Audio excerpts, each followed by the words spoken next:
John. We now got a newcomer. I've heard her read in Newport, I was with Belle. Can we give a round of applause, please, for Fran Smith?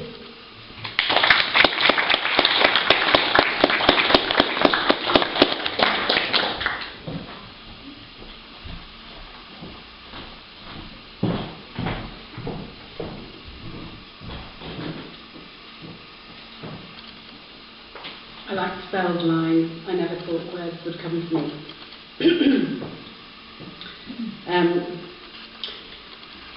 My background for writing poetry is not from the literary world. I haven't read very much really, only in terms of my work as a therapist. So I like to write to make changes for people for healing and also to look at world concepts and things. So I spent a lot of time in my school being told she could do better if she worked hard. Her spelling was not very good, and I wasn't very good at getting my words out. So it's taken me years to get some of my thoughts out of my head and therapy. Another world. I am a dyslexic kinesthetic. I do not learn like you, but that does not mean I'm stupid nor calculating too. You see, the world is different coming from a place like mine, where spelling and addition are purely just sublime.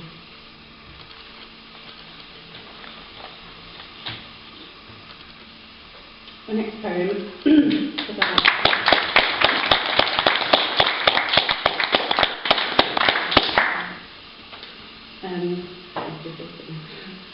okay, I'll tell another funny little story actually. A very quick one, because I like to concentrate on how wonderful life is. You know, there's a lot of hardship in life, but actually it's a real gift. And I wrote this poem last year. It's called Hazy Hay, and I took it up to Hay Festival this year, and I thought, well, maybe I could get somebody to like it. It was only when I came back to, as I've just learned to tweet it, that I realised that I'd spelled hazy wrong, so maybe that's why they didn't like it. It's called Hazy Hay. On a balmy summer day, I sit in scented hay, smiling, if I may, that I am today.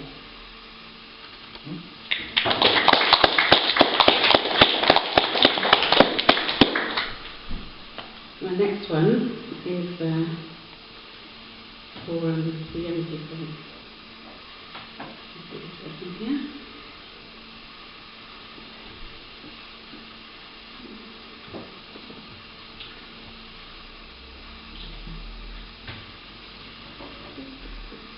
Sorry,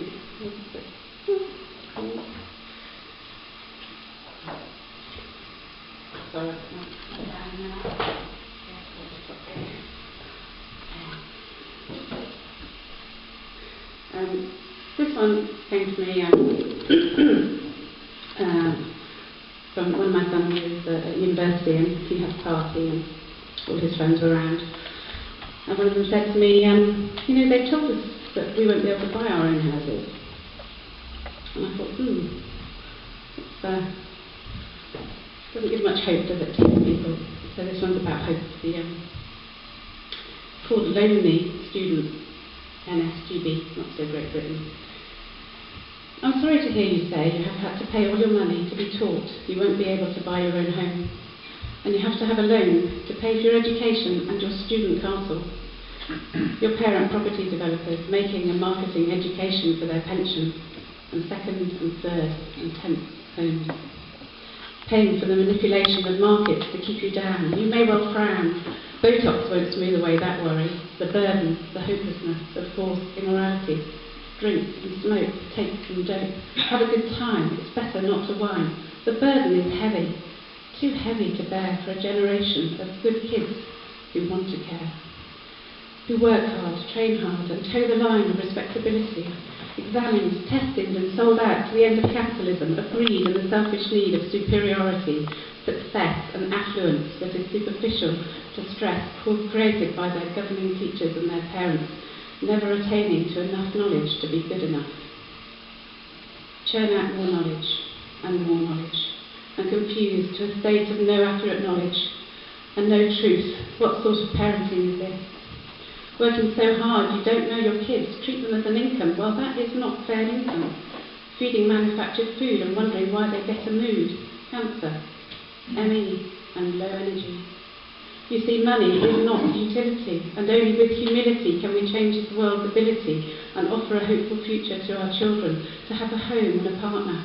And children, if we cram so much knowledge we don't know who we are, then of course we will forget the crimes of regret, and it will be all worthless, lost in dementia and Alzheimer's and organ donation. Well, for your information, let me give you some education. Life is for sharing all the good, give and take, to make some goodness, mildness and not joy, and mildness and joy. Make positive love, not war.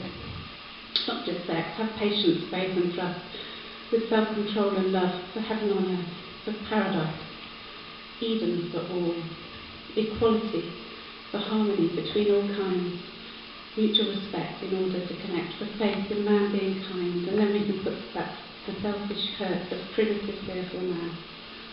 The lesson is to evolve, to find your love and create the glory of love, for an abundance of wonderful experiences through life. We are the creation and we are still evolving. Only when each and every one is thriving have we learnt the lesson and our education is complete. Then we have passed the test. We see, with positive love, there is no need to compete.